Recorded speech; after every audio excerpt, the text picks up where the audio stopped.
This channel does not promote any violent, harmful, or illegal activities. All content provided by this channel is meant for an educational purpose only. নজর রাখবো তিলোত্তমা কাণ্ডের আবহেই হরিশ্চন্দ্রপুরের গ্রামীণ হাসপাতালে তৃণমূলের দাদাগিরি। স্বর্ণালী কল্পনায় সব শাড়ি আসলে একটা গল্প বলে। Celebrate every moment with আদি মোহিনী মোহন কাঞ্জিলাল।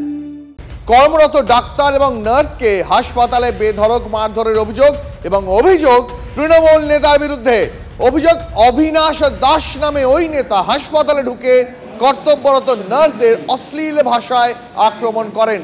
আরো বিস্তারিত জানবো, সহকর্মী শুভতোষ রয়েছেন আমাদের সঙ্গে এই মুহূর্তে।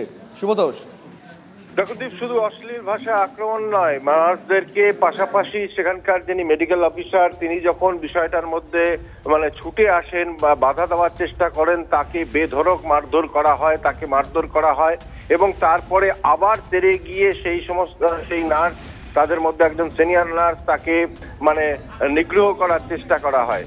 তারপরে আরও কয়েকজন হাসপাতালের যারা স্বাস্থ্যকর্মী রয়েছেন তারা ছুটে এসে কোনো ক্রমে বিষয়টাকে সামাল দেওয়ার চেষ্টা করেন, কিন্তু বারে বারে সেই তৃণমূল নেতা এবং তার সাথে এক আধজন ছিল যারা কিন্তু মহিলাদেরকে কন্টিনিউ হুমকি, খুনের হুমকি পর্যন্ত দিয়েছে, অশালীন ভাষায় গালাগাল করেছে, নিগ্রহ করার চেষ্টা করেছে, পাশাপাশি সেই মেডিকেল অফিসারকে বেধড়ক মারধর করেছে।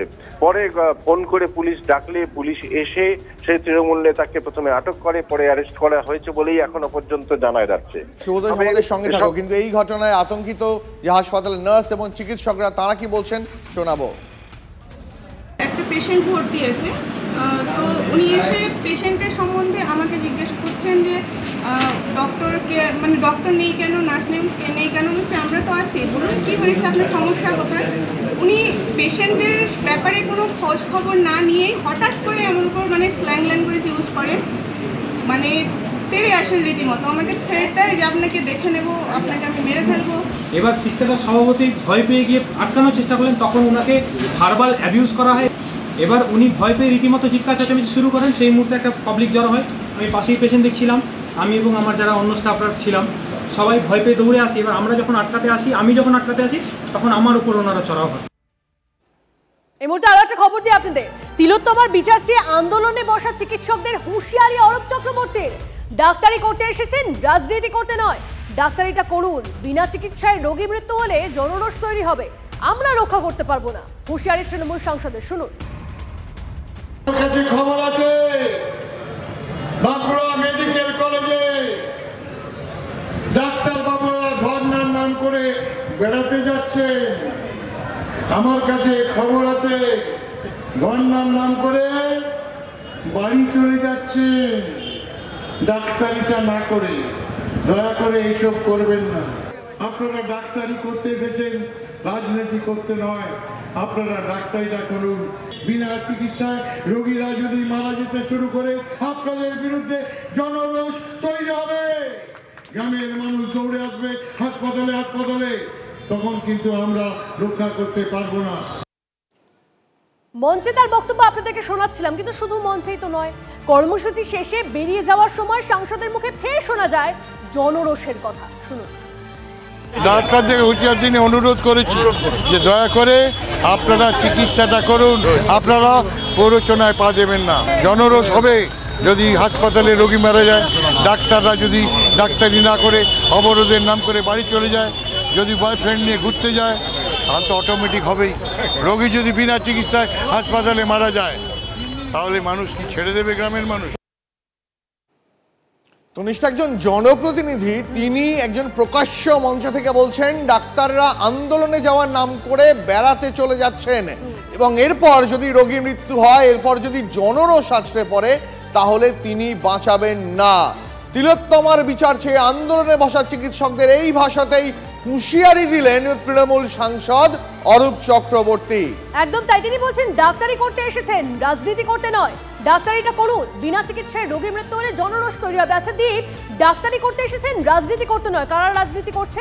যারা পথে নেমে প্রতিবাদ করছেন এই ঘটনা, তিলোত্তমার সঙ্গে যে অন্যায় হয়ে গেছে সেটা করতে গিয়ে, সেই প্রতিবাদ করতে গিয়ে, শান্তিপূর্ণ মিছিল করতে গিয়ে সেটা রাজনীতি করা হয়ে যাচ্ছে নাকি যারা আন্দোলন করতে যাচ্ছেন, যারা দিন রাত এক করে মঞ্চে বসে আছেন রোদে পুড়ে বৃষ্টিতে ভিজে, তারা বেড়াতে যাচ্ছেন? কি বলতে চেয়েছেন তৃণমূল সাংসদ? কাকে হুঁশিয়ারি দিচ্ছেন তৃণমূল সাংসদ? আর এখানে রাজনীতিটা কোথায় সেটাই তো বোঝা যাচ্ছে না দীপ। তারা তো প্রতিবাদ করছেন তিলোত্তমার সঙ্গে যে ঘটনা ঘটেছে, নক্কারজনক ঘটনা, তার প্রতিবাদ।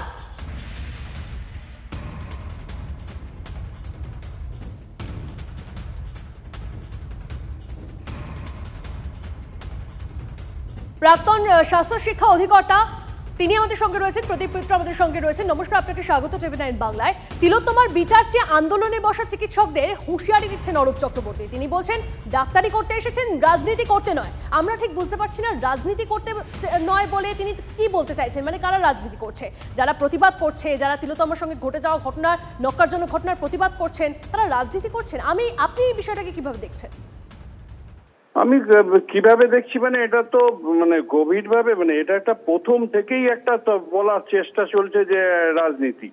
এই যে একটা দুঃখজনক ঘটনা, এর মর্মান্তিক ঘটনা, এই ঘটনায় যারা করছে তাদের প্রতি মানে সারা পৃথিবীর লোক যেখানে সাপোর্ট দেখাচ্ছে, সলিডারিটি দেখাচ্ছে, সেখানে কিছু কিছু লোক এই কথাটা বলে কিভাবে ঘোরাতে চাইছে আমি জানি না। এখানে কোনো রাজনীতির ব্যাপার নেই, বিনা রাজনীতিতে। আপনারা দেখেছেন যে 14 তারিখে রাত্রিবেলা কিভাবে মানুষ, মহিলারা ছিল, পুরুষও ছিল, সবাই রাস্তায় নেমে পড়েছেন। সেখানে কোনো রাজনীতির রং ছিল না।